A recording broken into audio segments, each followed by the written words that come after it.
Hi, welcome. Enjoy the content, subscribe, and turn on notifications. Claire Anderson always thought she had a solid life with Sid Miller. He was the kind of man who gave off a sense of security, respected businessman, quiet and dependable, someone who rarely let daily chaos rattle him. Their marriage had been going for several years now, and to everyone else, it looked stable. Sid traveled for work often, but Claire saw that as just part of the life they'd built together. She kept the house in order, stayed in touch with the neighbors, and at work, people saw her as a dedicated woman, the wife of a successful man. Everything seemed normal, until a small change began to creep into her routine, quiet and almost unnoticeable. Tim Parker, her neighbor and also a co-worker, had a different kind of energy. He had a way of talking that caught your attention, always knew exactly what to say to compliment you, always had that one sharp observation that made Claire feel truly seen. At first, she thought it was just common politeness, but slowly, it started to mean more. She noticed how consistent it was.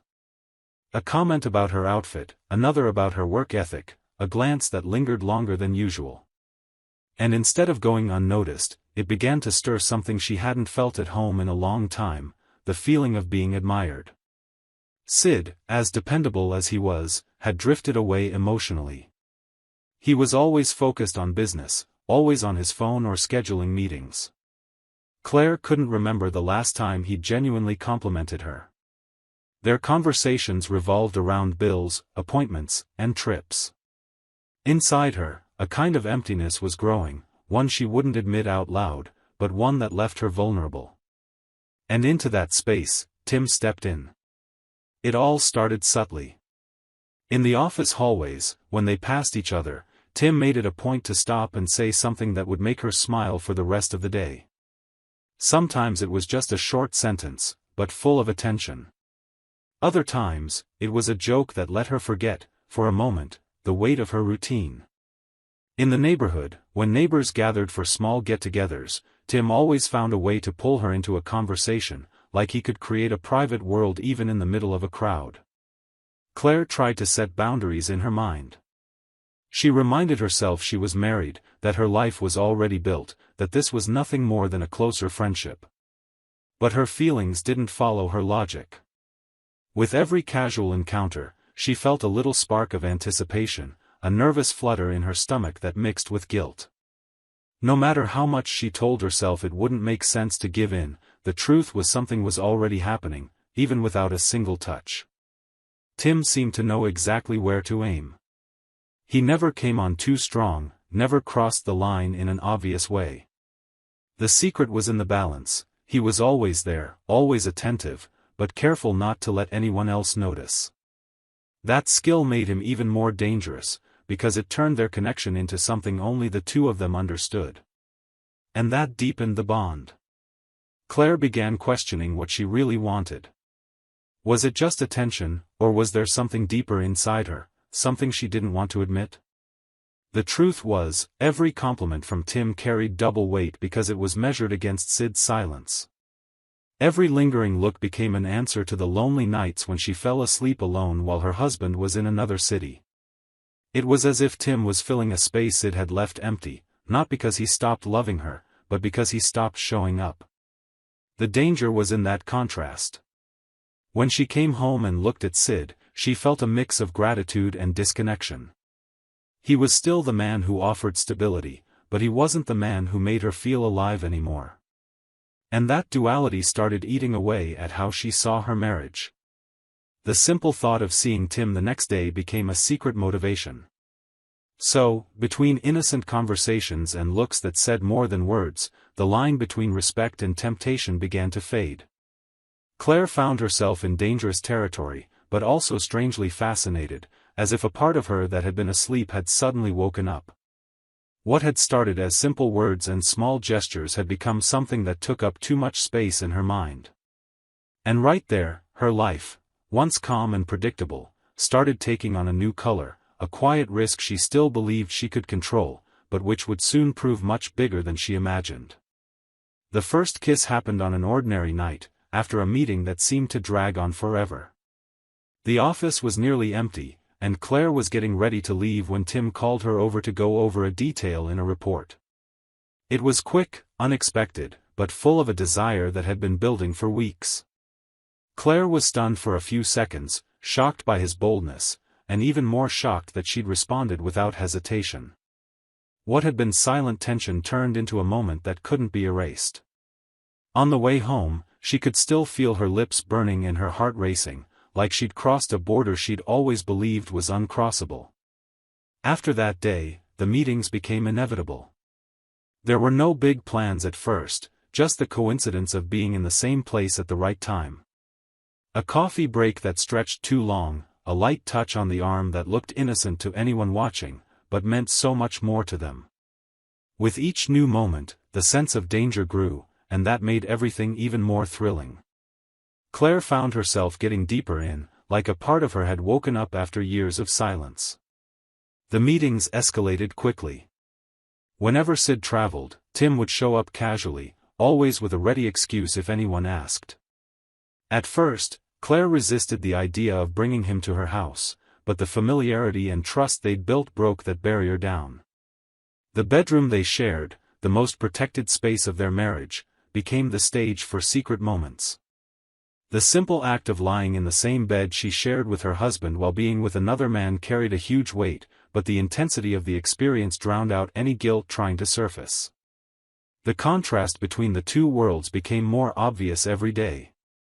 During the day, Claire played the role of the devoted wife, managed the house, and listened to Sid's formal conversations, always about business. At night, or on weekends when Sid was away, she gave herself over to the fire of a hidden relationship that made her feel desired, alive, and free. It was like there were two versions of her, the respectable wife everyone knew, and the passionate lover living in secret. She tried to convince herself she still loved Sid. She told herself the marriage remained intact because, despite everything, there was still respect and consideration. But in her heart, there was no room left for certainty. The truth was, even as she tried to set limits, being with Tim became addictive. He knew how to compliment her, how to make her laugh, how to awaken a side of her life that had seemed forgotten. It was more than physical desire, it was the feeling of being seen and valued. With each of Sid's trips, Claire felt less guilty. The meetings that once felt risky became part of her routine. The secret wasn't just a betrayal anymore, it had become a way of life she'd embraced without realizing it. Still, in quiet moments alone, she'd reflect on the path she was on. She'd wonder how long she could keep up the act, how long she could live a double life without everything coming out. But as soon as Tim sent a message or showed up at her door, all doubts vanished, and she gave in again to the storm he brought. The excuses she made to herself were flimsy, but convincing enough to quiet her conscience. She told herself she needed this to fill the emptiness Sid had left, that it was just a way to feel alive again, that she could keep it all secret without consequences. But every lie told to Sid, every made-up excuse, added weight to a growing web of deception. What had started as a single slip had turned into a pattern. Claire knew full well she was crossing a line that was getting more dangerous, but the desire to stay in this game of passion was stronger than any fear. The double life, which had seemed impossible at first, now felt natural. She didn't realize that while she thought she was in control, someone was watching her every move, waiting for the right moment to act. The day everything collapsed came without warning. Claire was with Tim in the bedroom when she heard the doorknob turn. The sound was short, confident, like someone opening their own home with no hesitation. Sid walked in. He stopped in the doorway, looked for a second, and didn't need to ask anything. The scene spoke for itself.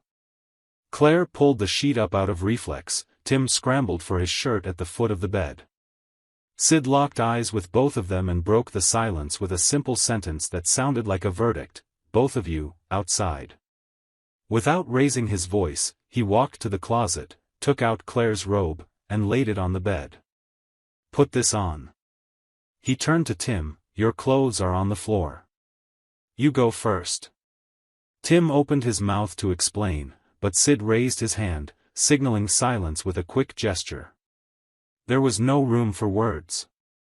It was clear this conversation wouldn't happen here. Tim gathered his clothes in a hurry, avoiding Sid's gaze. Claire stood up, tied the robe, and felt the weight of the fabric remind her she was at home, in her room, yet completely exposed, like she was on a stage she never chose. As Tim walked through the living room, Sid pointed to the door. "Out the back. And don't come back."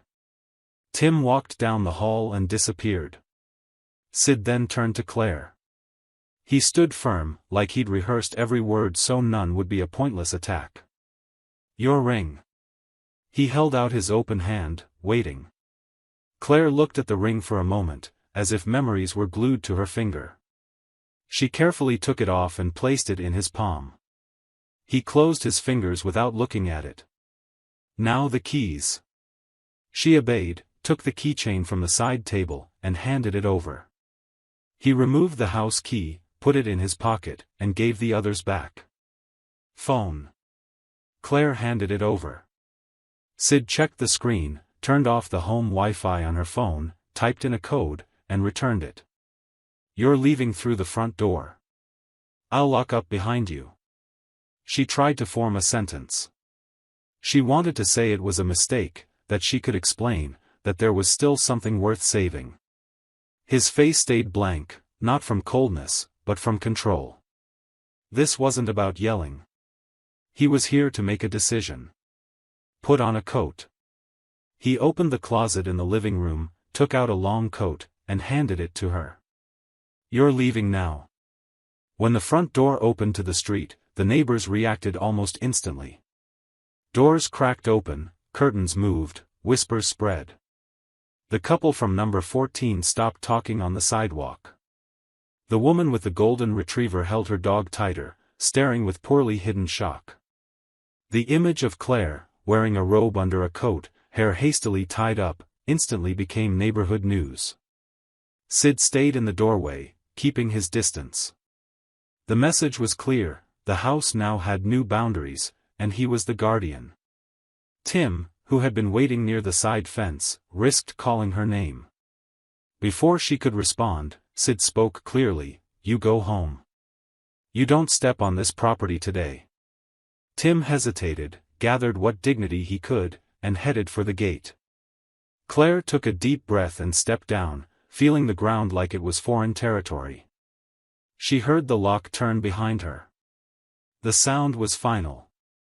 Right there, in the middle of public embarrassment, a small story was born, one Claire would remember for a long time. Ruth Coleman, the elderly neighbor who always offered cake in the afternoons, came out with a brown coat over her arm and a look of pity that didn't humiliate, but didn't soften anything either. "Want some water?" she asked, sincerely. Claire nodded in thanks, and for a moment, she thought she might collapse into Ruth's arms, looking for shelter. Instead, Ruth put the coat over Claire's, squeezed her shoulders, and whispered, "Don't argue with him now. Go somewhere safe. Think later." Ruth's small story had a beginning, middle, and end in minutes. She showed up, offered care, and stepped back without judgment, leaving a sentence that stuck in Claire's mind like advice from someone who's seen it all. But the street had other eyes. Harper from number 9 was quietly filming with her phone low, half hidden behind the iron gate. Dean, the neighbor who treated his lawn like a temple, whispered something to his wife, who covered her mouth in shock. Some felt sorry for her, others raised their eyebrows in disapproval, and many started building their own versions of what had happened. In that neighborhood, reputations were built like high walls, and once cracked, the sound of the fall spread fast. Claire tried to speak to Sid again, still on the sidewalk, careful not to step into his space. "I need to get my things." He kept his calm gaze. "You'll come back later for what's yours." "I won't touch anything. Today, you leave." She swallowed the tears fighting their way up. In that moment, she knew any longer sentence would only make it worse. She pulled out her phone, opened a ride app, and confirmed the address of the nearest hotel. While waiting, she felt the weight of so many choices hardening on her shoulders. Tim reappeared a few feet away, clearly lost. "I can take you," he offered. Claire shook her head, not saying a word. He understood that being near her now would only make things worse. He walked away slowly, glancing back until he disappeared down the street. The ride arrived, a regular sedan. The driver looked at the scene with quiet curiosity, like someone who knows private lives sometimes spill out the front door. Claire got in, closed the door, and asked to go. In the rearview mirror, she saw Sid still in the doorway, motionless like a marker dividing two eras. Inside the car, her hands trembled. She tried to make a quick plan: where to sleep, who to call, what to say at work if anyone asked why she was gone. Each question opened space for a memory: the first time Tim complimented her hairstyle, the first late-night message, the first excuse she told herself. And behind it all, the sharp image of Sid, silent, making decisions with firm control. That image hurt more than shouting ever could, because it showed there was no loss of control.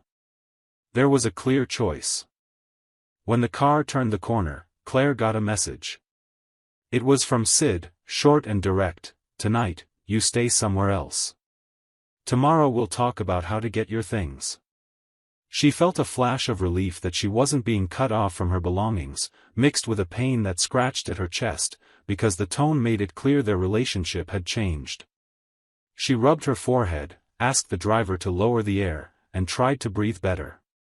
Her body was still reacting to the shock, and her mind struggled to keep up with how fast everything had happened. Arriving at the hotel was less of a shock than she expected. She checked in with her voice cracking once, signed the form firmly, and got her room key. When the door closed behind her, the first tear fell. It wasn't for Tim. It was for the house, for the photos in the living room, for the table with coffee cup rings, for the small habits that had quietly become memories. She sat on the edge of the bed and stayed silent for a few minutes, not to organize her thoughts, but because thoughts gave way to a tiredness that had been building long before that day. She called her mom and almost hung up before the first ring. She decided to go through with it. She kept it brief, no details.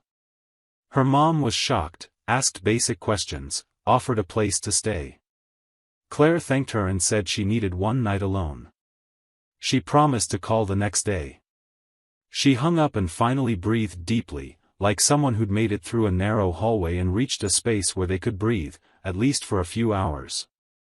That same night, 3 messages came from different numbers: Harper asking if she was okay, a coworker checking in about Sid, and Ruth sending just one line: "Bring the coat back whenever you want. No rush." Claire smiled faintly at the gesture. In that mix of voices, there was gossip, curiosity, and care. The care came from the person she least expected. She put the phone on the nightstand and stared at the ceiling. Her mind replayed the scene at the doorway: Sid's hand reaching for the ring, the lock turning. Those 3 images formed a tripod everything else now rested on. As she tried to sleep, she realized something simple and devastating: Sid had stepped out of the role of husband and into the role of someone managing consequences. There was no bargaining, no demand for explanations, no performance for an audience. He observed, made a decision, and carried it out. Outside, the street whispered. Inside, he redefined boundaries as calmly as someone signing a document. And that was what hurt most: the end of their romance didn't come in a fight, it came in management. Claire wrapped herself in the hotel blanket and closed her eyes. Her body gave in. The sound of doors closing in the hallway mixed with the echo of the lock in her mind, repeating over and over. It was the sound that separated before from after. The morning after the hotel, Claire received an email from a law office with a straightforward subject: initial separation actions. Inside was a simple schedule: time to retrieve belongings, a list of what each would keep, instructions about cards and accounts. Attached was a file with records she never imagined existed, discrete photos of the affair, message timestamps, dates matched with Sid's trips. The report was signed by Naomi Briggs, a private investigator. The first page described the case's origin with a sentence that cut deeper than the images. Client noticed changes in routine and a drop in affection at home. Requested investigation after a neighbor reported unusual hours for coworker Tim Parker. A neighbor had seen Tim lingering around the street during the early hours when Sid was away. Claire read that with a knot rising from her stomach to her throat. She remembered the day she opened the gate for Tim because he said he'd forgotten his coat in the car and asked to store it in the garage. The file showed nothing had been accidental. There was a second folder with simple, direct contracts. Sid had already cancelled joint cards and kept only the ones for her personal use. The house locks had been changed, but the email listed a safe time for her to collect clothes and personal items, as long as she brought someone to accompany her. "Bring a friend or your mother," said the message from lawyer Jordan Blake. "Mr. Miller won't be there. Items will be sorted by room." Claire felt anger and a strange relief at the same time. Angry that her life was being organized by third parties. Relieved that nothing would be thrown out. Sid had chosen order over revenge. That same afternoon, Tim insisted on seeing her. He set up a meeting in a parking lot behind a distant cafe, swearing they could explain everything and that Sid would back down once he cooled off. Claire showed up. Tim spoke fast, like he was trying to save his own ego. He promised to fix everything, with a common story about people giving in to temptation and regretting it. This small story began and ended in 15 minutes. She listened, asked him to stop, posed one question: "Would you do for me what I just read Sid is doing?" And watched his confidence fade. Tim stammered, offered vague promises and shelter. Claire realized right then that the romance she thought was big fit entirely into the pocket of an excuse. She ended it, left without looking back. Her affair with Tim ended simply compared to the damage it caused. On the day set for collecting her things, Ruth Coleman was waiting outside. She didn't say much, just, "Today you take what's yours. Tomorrow you decide who you want to be." Ruth walked with her for a few minutes, not intruding. Inside the house, everything was labeled. Paintings they'd bought together were separated for future division. Claire's clothes were in boxes with her name. On the kitchen counter, a plain brown envelope. Back at the hotel, she opened the main file and found a document dated 2 months before the confrontation. Title: Vow Renewal, Script and Guest List. It had Sid's notes about an intimate dinner, paid reservations, a draft speech thanking Claire for her patience with his travels, mention of a weekend he planned just for them. In plain letters, a sentence that shattered any excuse she still held: "I promise to be present, not just an organized absence." Right below, the sharp turn, dates crossed out, reservations cancelled, first transfer to the lawyer's office, proposal for a separation contract. In 2 pages, the arc of a heart that planned a celebration and, in the same month, planned a clean break. This was the twist that hurt Claire most, because it showed Sid's silence had started with a dream of a fresh start, and ended with a plan for a clean exit. Naomi's file had a final note, a rare personal paragraph in a report: "I noted the client maintained respectful conduct throughout the investigation. Twice, I advised against confronting. He replied, I prefer proof over spectacle. The truth is enough." That explained the scene at the doorway, the hand reaching for the ring, the lock turning. Sid had chosen the path that best protected himself, and in a way, also protected Claire from the worst kind of scene. The plan was simple and just cruel enough: gather proof, deliver it, step away. No calculated humiliation, no public exposure beyond what the neighborhood's gossip would create on its own. The months that followed were step by step. She returned Ruth's coat and brought a simple cake in thanks. Ruth shared a short story from her youth: a husband who failed, a second chance, a life rebuilt on 2 conditions: truth and therapy. "Dignity is a daily choice," she said, wishing Claire peace to make better choices. This small story wasn't meant to excuse Claire, it was meant to remind her that life goes on, and strong people rebuild by owning their actions. Meanwhile, the neighborhood wrote its own fable. Harper stopped filming and, weeks later, knocked on the door of Claire's new apartment with an awkward apology. I spread it. I acted on impulse. I deleted the video. Claire accepted the apology without drama. The conversation lasted 5 minutes and ended with a short nod.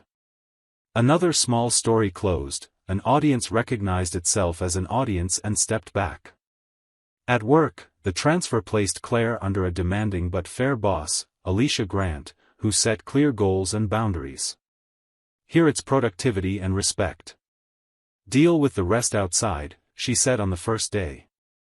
Claire threw herself into the new team, submitted reports on time, blocked Tim's contacts, changed passwords, switched her personal email, avoided side conversations. The demanding routine slowly gave way to a thin but real thread of stability. On the most exhausting nights, her eyes burned and guilt tried to surface. On some of those days, a bank transfer arrived with no name, always the same amount, the exact monthly cost of the health plan they'd shared. The lawyer explained, he's covering it for 6 months. It's his decision. After that, you take over. Sid was paying for a kind of bridge so she could reach solid ground. He didn't ask for thanks. He just did it. The supermarket meeting happened by chance months later, in the canned goods aisle. Sid came with a list in hand and a nearly empty cart. He saw Claire, lifted his chin in greeting, and said, "Good afternoon, Claire." The tone was polite, distant. She replied, and for a moment, they had nothing to say.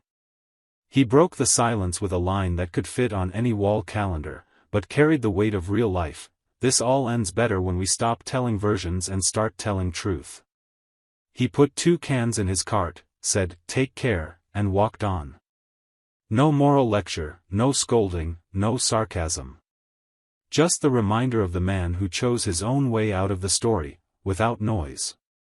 That same night, Claire found an envelope from Jordan Blake's office in her mailbox.